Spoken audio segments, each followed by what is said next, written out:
Recibimos a Fabiana Condon. Ella es psicóloga, especialista en violencia juvenil, en violencia de adolescentes y de niños, y justamente para hablar del proyecto de tenencia compartida que ha estado, bueno, en boga en estos últimos días, que nosotros hemos charlado sobre ese tema. Fabiana, ¿cómo estás? Un gusto recibirte. Muchas gracias, buenos días, ¿cómo estás?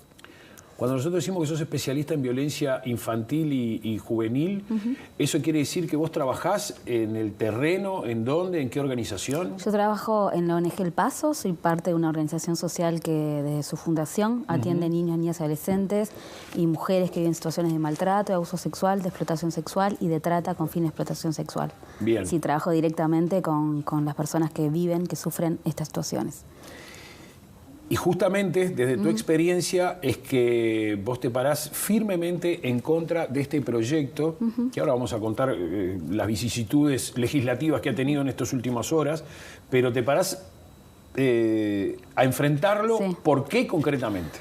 Porque este proyecto realmente pone en riesgo la vida de los chiquilines al imponer visitas en casos de denuncias por abuso sexual o por explotación sexual u otras formas de violencia que requieren muchas veces la separación de los chiquilines de los padres o de las madres que son acusados, digamos, o que son denunciados por delitos graves. Entonces, sí, la preocupación es profunda desde la experiencia directa de atender niños y niñas, de saber que este problema es muy grave cuando lo sufren, que para los chiquilines realmente es muy difícil relatar, animarse a contar las situaciones que viven en sus casas. Cuando los gurises relatan estas situaciones, estalla una bomba en la familia.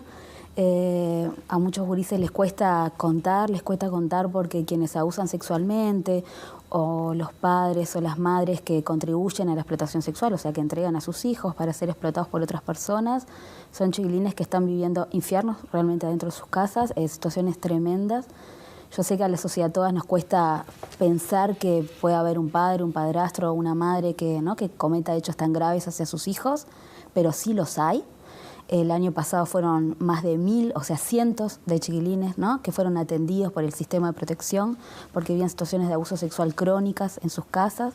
Entonces somos los equipos técnicos de las organizaciones sociales, de las escuelas, de la salud, que escuchamos esos gurises, que recibimos esos relatos y que les acompañamos muchas veces en denuncias o en periplos por el sistema de justicia que son realmente largos y muy difíciles. Entonces, este proyecto de ley, lejos de mejorar la situación de los chiquilines, que hoy cuesta mucho proteger, los dejaría expuestos a visitas, aunque sean vigiladas, no importa, visitas, tener que mirar a la cara a esa persona que abusaba sexualmente, mirar a la cara a esa madre, a ese padre que contribuía a la explotación sexual. Entonces, el contenido y la cuestión como central de extrema preocupación de quienes trabajamos con chiquilines es que se modifique el Código de la Niñez, que se modifique la Ley de Violencia de Género al plantear las visitas en este tipo de casos.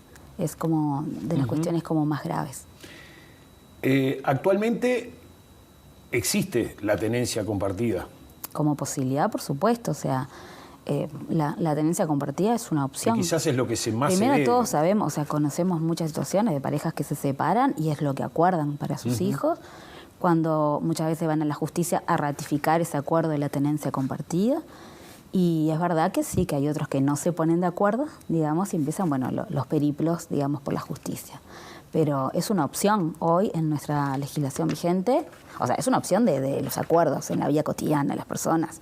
Y la ley prevé que un juez lo pueda definir o ratificar o confirmar si entiende que es lo mejor para ese chiquilín y esa chiquilina. O sea, eso ya está previsto. Lo que pasaría a suceder con este proyecto es que esa tenencia compartida pasaría a ser obligatoria.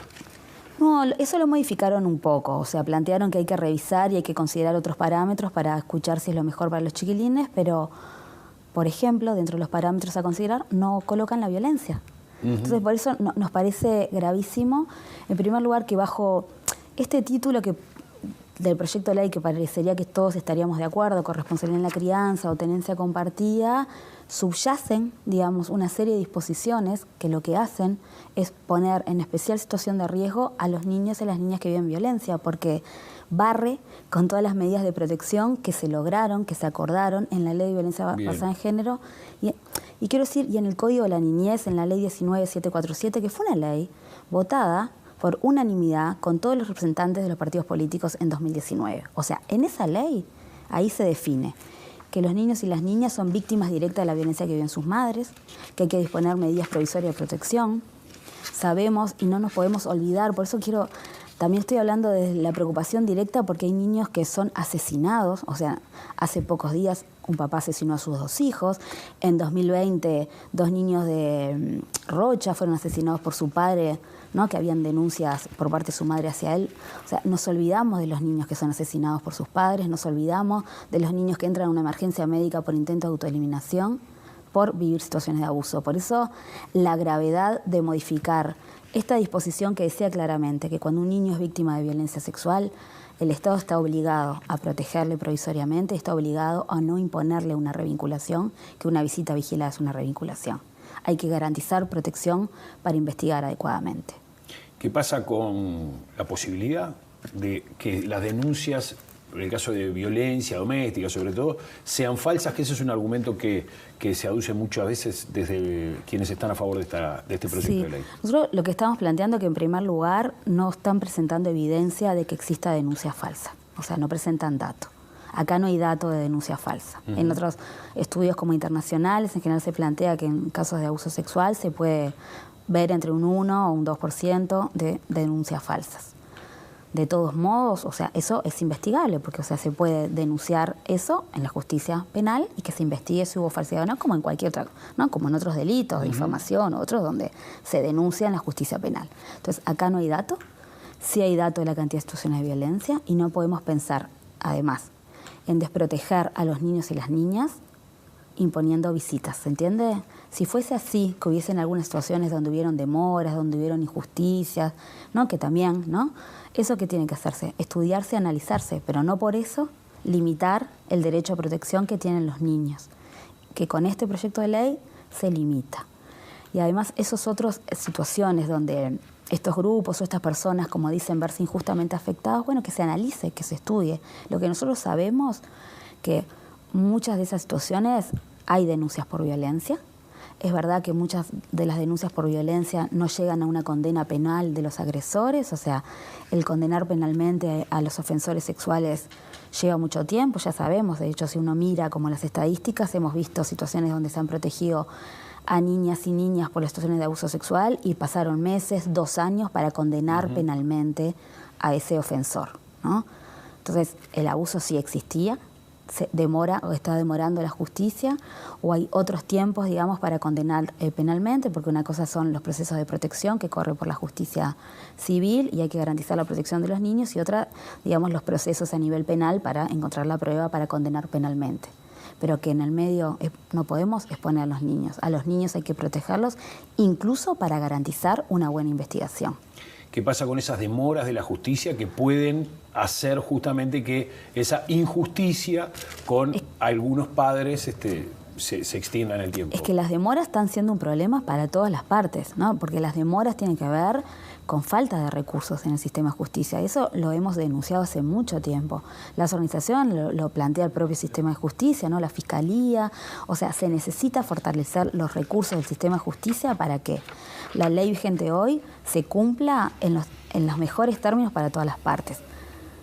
La ley de violencia basada en género plantea que a las 72 horas tiene que haber una audiencia, o sea, perfectamente se dispone una medida de urgencia, que haya una audiencia, que haya equipos técnicos, que escuchen a ese niño, que escuchen a todas las partes y vean si hay que ratificar las medidas o no, que vuelvo a decir, siempre son provisorias, o sea, es importante fortalecer la defensa de los niños, ¿no? Fortalecer los equipos técnicos del sistema de justicia para que puedan apoyar la tarea de los jueces y las juezas, fortalecer la unidad de víctimas, fortalecer las unidades especializadas de delitos sexuales para que realmente se avance, ¿no? Y haya mejores tiempos en las investigaciones penales. O sea, con un fortalecimiento de los recursos, todas las partes van a tener mejores garantías y vamos además a llegar a una respuesta más adecuada para los niños. Además de fortalecer el sistema de protección, porque para que los niños y las niñas puedan seguir hablando y realmente puedan contar, porque pensemos que en los delitos sexuales, en especial el abuso sexual, la víctima es el único testigo, no hay otro testigo. Por eso es tan importante garantizar la protección, por eso es tan importante garantizar una medida provisoria para que esté seguro y acompañado por personas que efectivamente le vayan a cuidar y que se le separe de la persona denunciada para que en ese proceso haya mejores garantías. Desde algunos organismos públicos que tienen que ver con la temática, Instituto de la Mujer, el CIPIAP, justamente se han escuchado voces discordantes e inclusive de algunos legisladores. ¿Qué expectativa tienen que pasen ahora que se postergó el tratamiento de este proyecto a nivel parlamentario, que pasen en estos días? Nosotros lo que estamos pidiendo es que la comisión nos vuelva a recibir, no solo las organizaciones, estamos pidiendo que vuelva a recibir a los mismos organismos que tienen especialización en el tema y que ya se habían pronunciado con mucha preocupación con respecto a los dos proyectos anteriores, donde de alguna manera sigue manteniendo los problemas, digamos, centrales de vulneración de derechos de los chiquilines.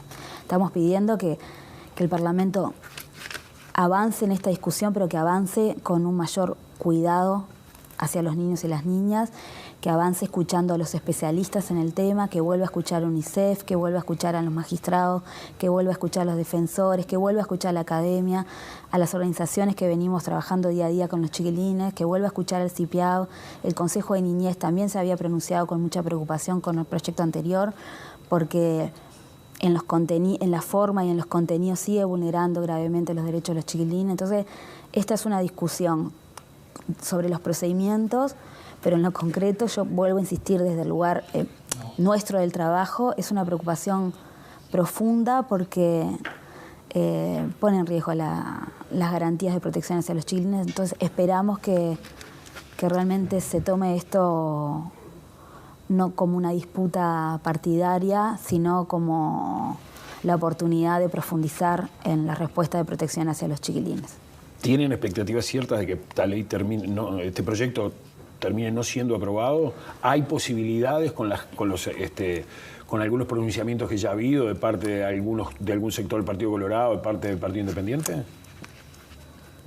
Siempre tenemos como la expectativa de que de esto se pueda como discutir. Queremos y creemos, porque estamos en un sistema democrático, que no podemos en estas pujas seguir poniendo en riesgo a los chiquilines. Acá los chiquilines están en riesgo y tenemos que avanzar en discutir con responsabilidad. Esperemos que realmente haya como una revisión. Creo que a veces podemos parar un poco y pensar un poco más lo que estamos haciendo para informarnos mejor, para profundizar en los temas y para mejorar las respuestas. Se han hecho en estos temas. Esperamos que en esto que es tan sensible y es tan importante como garantizar la protección de los niños y niñas que viven en situaciones de violencia, realmente se dé el espacio para revisar esto. El tratamiento de este proyecto de ley de tenencia compartida en el Parlamento se ha visto postergado, como lo contábamos hoy más temprano, porque uno de los senadores del sector Ciudadanos, concretamente del Partido Colorado, Pablo Lanz, contrajo COVID y pidió para estar cuando este tema se discutiera por última vez, aparentemente, en la comisión y después en el plenario del Senado en primer lugar. Eso estaría sucediendo recién el próximo 2 de agosto, cuando tendría que haber sido hoy o mañana que se estuviera votando, por lo menos en la primera de las cámaras en el Parlamento. Veremos qué es lo que sucede desde ahora hasta ese momento. Muchísimas gracias, Fabiana Condon, por ayudarnos a entender un poco más de esta problemática. Y a ustedes por dar el espacio para hablar. Muchas gracias. Muy bien, entonces, vamos a ver cómo está Montevideo.